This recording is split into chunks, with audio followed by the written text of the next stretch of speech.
Hey there, welcome into a review episode of Waiting in the Sky with TJ Starman. This week's review is going to be Top Gun Maverick. And full disclosure, I saw Top Gun Maverick literally the day after I saw the original Top Gun for the first time. It was a movie that had gotten away from me, had been recommended to me on countless occasions, but I just never got around to it. It took a sequel being made, 36 years after the fact for me to finally just pull it up on Netflix and get through it.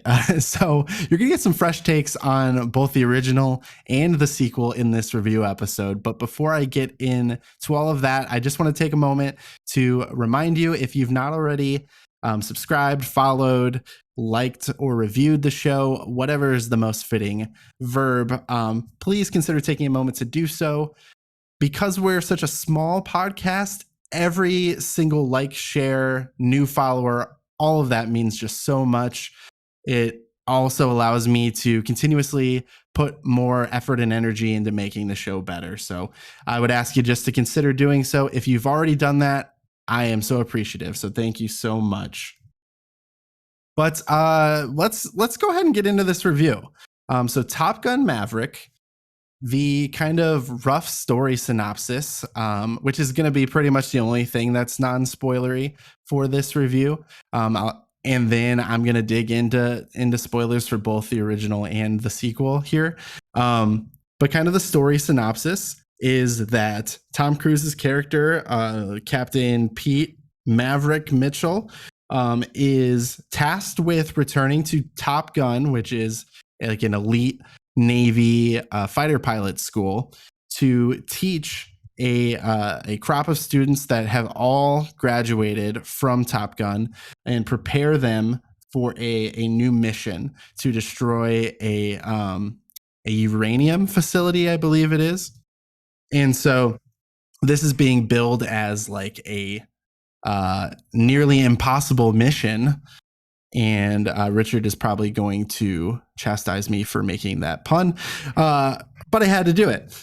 So they bring in not the best necessarily. Well, they do bring in the best, but they don't bring in the best because he's the best. They bring in the best because he is off to his old school shenanigans, being Maverick, played by Tom Cruise.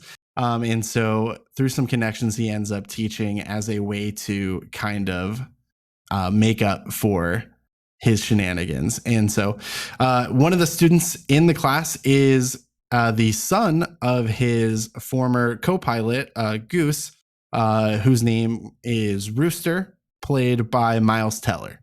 And that's kind of the, non-spoiler synopsis here. As we keep moving forward into the episode, I'm going to get full spoilery. So if you've not yet seen it, and you care about being spoiled, take the chance to pause, step away, go see the movie, and come back after you've seen it. So it starts off, and it's honestly, it was weird watching this the day after I watched Top Gun for the first time, because this is literally like the same opening with the same old school kind of font, the same shots of the planes, the same music. And even the way it shifts into Danger Zone, the Kenny Loggins classic that is essentially just plastered throughout the original movie, it definitely makes its way into this movie as well. So if you are a fan of the first movie, like, you're definitely going to enjoy this one. This is a movie that was 1000% made for the nostalgic fans of the 80s original. Like, a lot of gray hair, a lot of white hair even. So a little bit heavy-handed with the theme there right off the bat at the start of the movie. Because obviously the idea from Top Gun as a franchise now is that it's all about the pilot. The pilot has to be willing to take risks in order to be the best. And when you take the pilot away from the situation, you're going to end up with drones that are, I guess, in the theory of the movie, are not able to take the risk necessary to accomplish the mission in the way that is intended. So I mean, we really don't dig back into the drone idea throughout the rest of the movie. It seems like something they just kind of threw in there as a means of getting Maverick to Top Gun, and he ends up being. I wrote the quote down here. He's the fastest man alive. He ends up hitting Mach 10 in this plane, and then just couldn't help himself. He has to push it a little bit further. Ends up hitting, I think, 10.3 is where he maxes out before the plane just can't handle it and he has to eject. There's a great gag here where he walks into a diner all covered in like soot and everything. Obviously, he's going so fast over the Earth's curvature, has no idea where he ended up. So he asks, "Where am I?" And there's a little kid, because of the flight suit that he was wearing, it kind of looks like an astronaut, goes Earth. And one of the funniest moments of the movie, and I think there's a lot of really great moments of levity, a couple of gags throughout the movie that got me laughing, and I think that was necessary. Very similar to the first one. I think the first one had kind of those paced out moments of comedy to kind of add to the tension and action that the movie is just so heavy with. And I appreciated that for sure. So he ends up going to Top Gun. He's going to be teaching this new crop of students that are all younger. The difference here is that they've all graduated from Top Gun previously. So they're already like solidified as the best of the best. And they're not like trying to graduate. They're trying to make the cut for this team for this mission. And so rather than that being kind of the low level goal and the main goal being to graduate number one, like in the first movie, they kind of switch it up here and they want to make the team is kind of the low level goal. And then they want to be a team leader is the main goal that they're all striving for. But again, still kind of paint by numbers here. You find out that Iceman is an admiral, and he's the one that kind of pulled some strings to get Maverick over to Top Gun as the teacher. John Hamm is the admiral that was overseeing the Top Gun operations, and he's very much against Maverick from the beginning. John Hamm, to no one's surprise, is playing a jerk very, very well in this. And we see that, you know, he has rank on Maverick because Maverick has refused any type of promotion despite his just exemplary career that they describe. And he just describes his reasoning is that he is where he belongs. He wants to be flying out there in this capacity as needed and doesn't want to be, you know, calling shots without getting any of that flight experience in there as well. So I think it's great. I think there's a lot of things that they carry over from the first movie. I mean, like I said, it's literally kind of paint by numbers, but they do it in a slightly more refined way here. And I think that's just kind of with the way that film has evolved.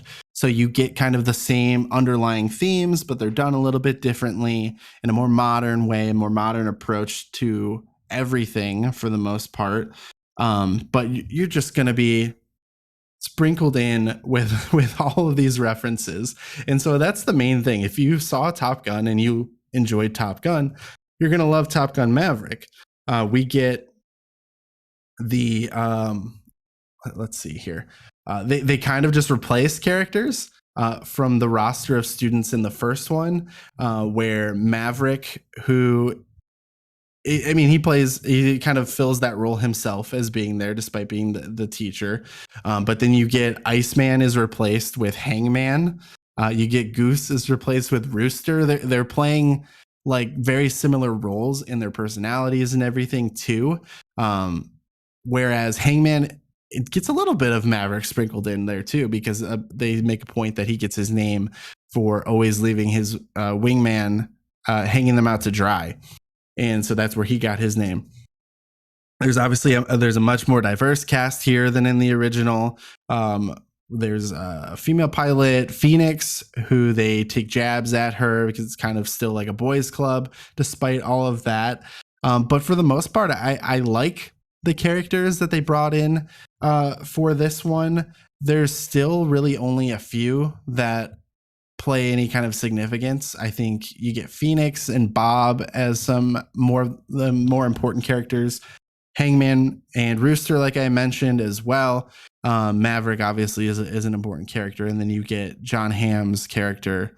I think it's Cyclone is his tag code sign, and I think that is the same type of thing that they did in the original as well, where they did have a lot of characters, but they, for the most part, were pretty forgettable.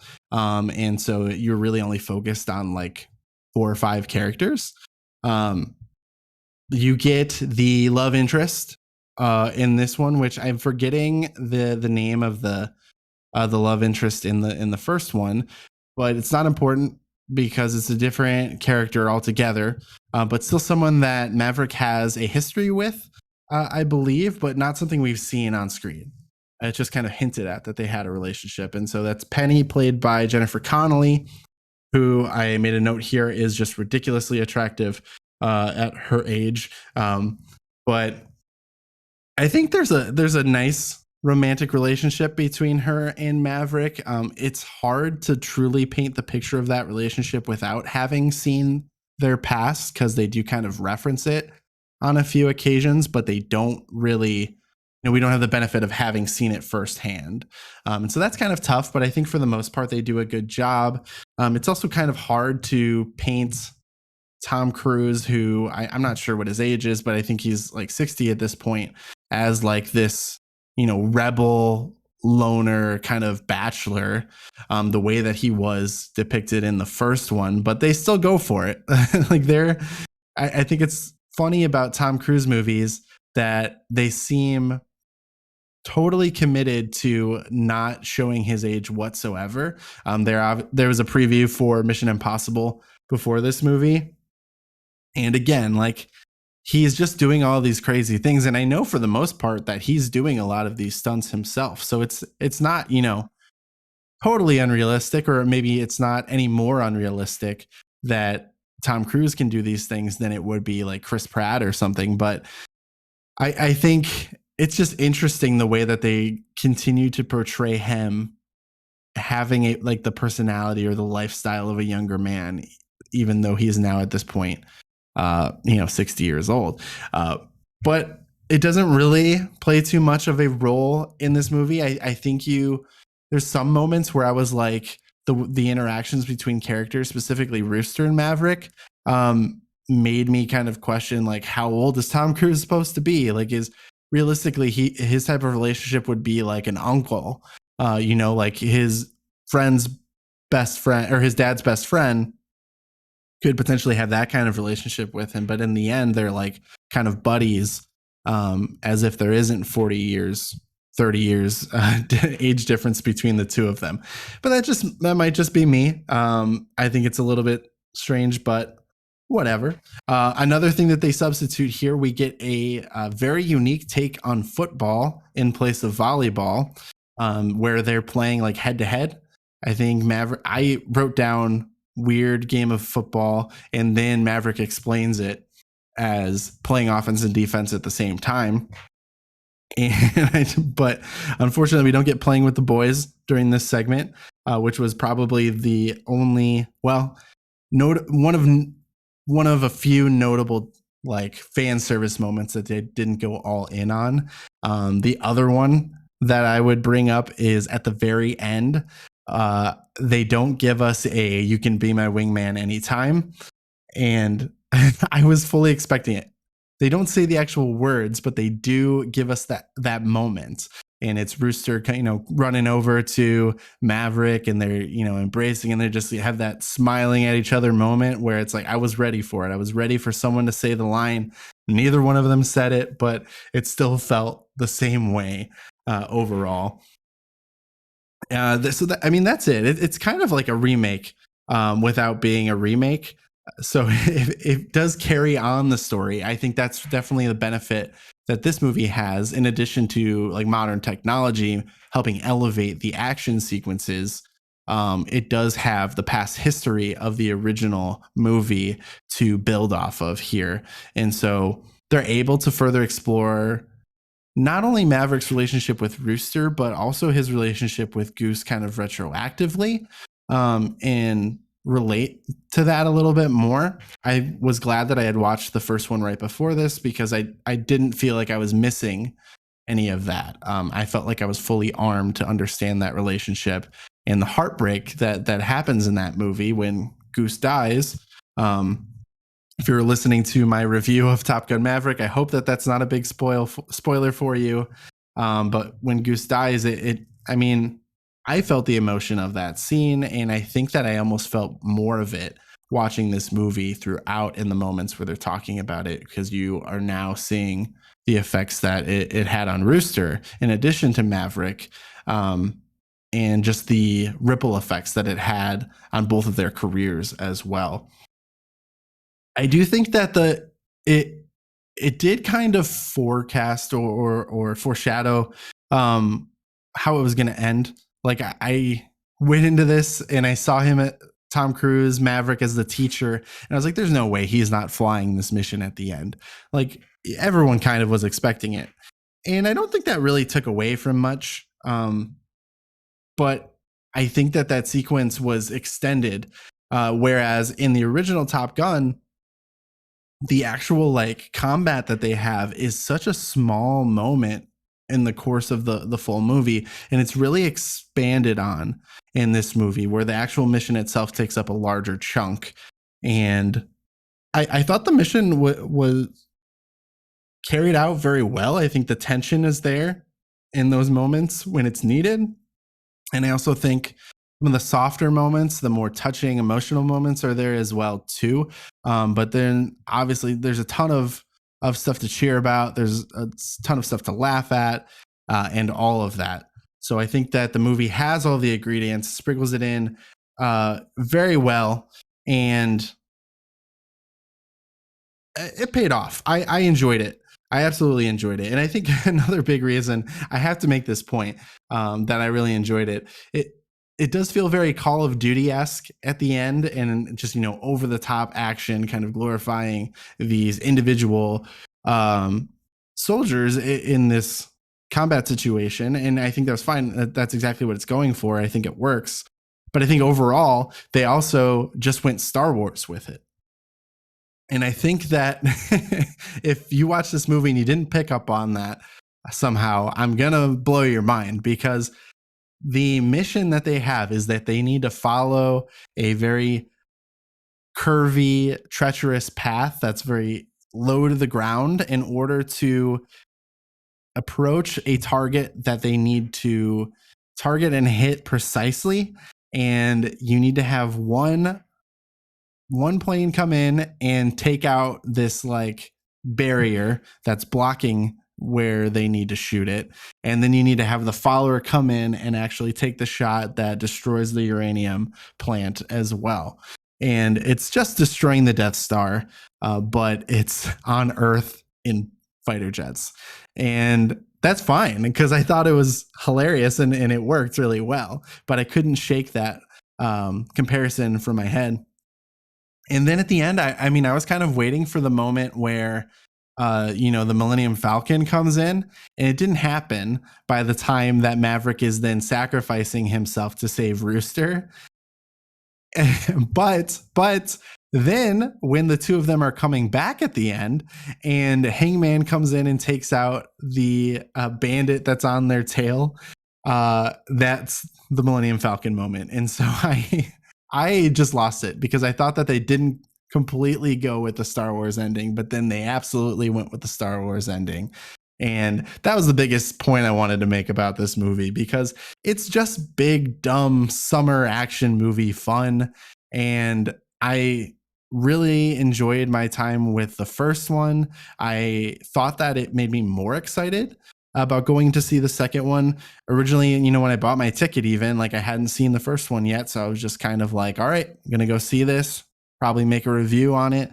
But I was excited to see it after watching the first one, and I had a really good time with it. So like I said, if you are a fan of Top Gun, you are absolutely going to love this movie, or you already loved it.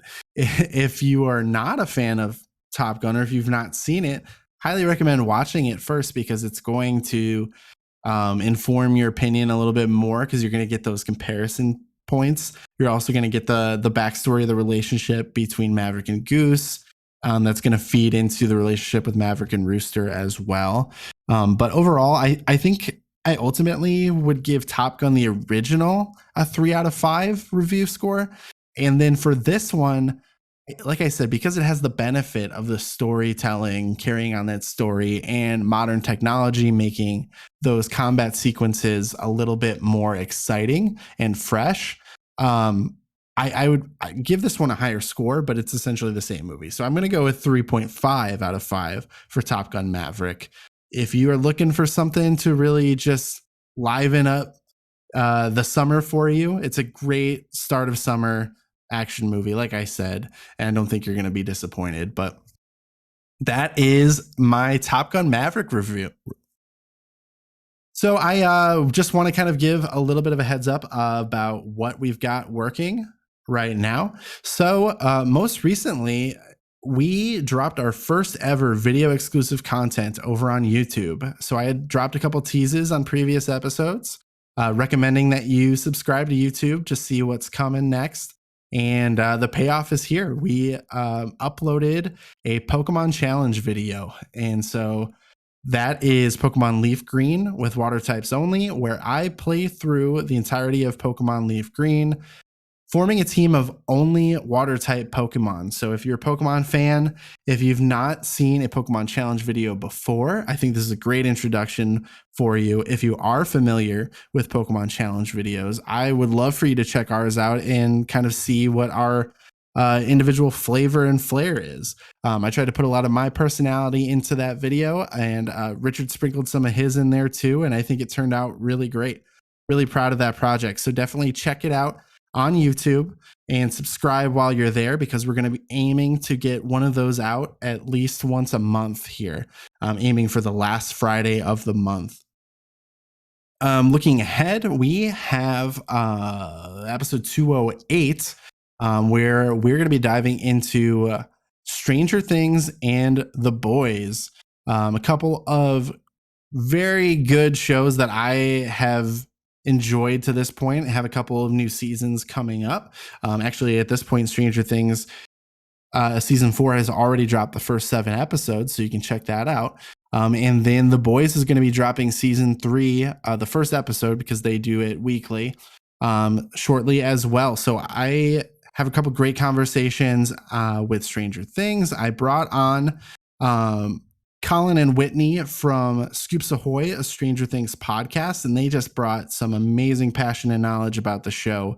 And I got to kind of take a passenger seat in that segment. So that was a lot of fun. And then also brought on some guests to dig into The Boys and kind of prime ourselves for that new season by taking a look at some of our favorite characters in the show thus far, both the soups and the non-soups. So highly recommend keeping an eye out for that episode. There's a lot of great stuff there.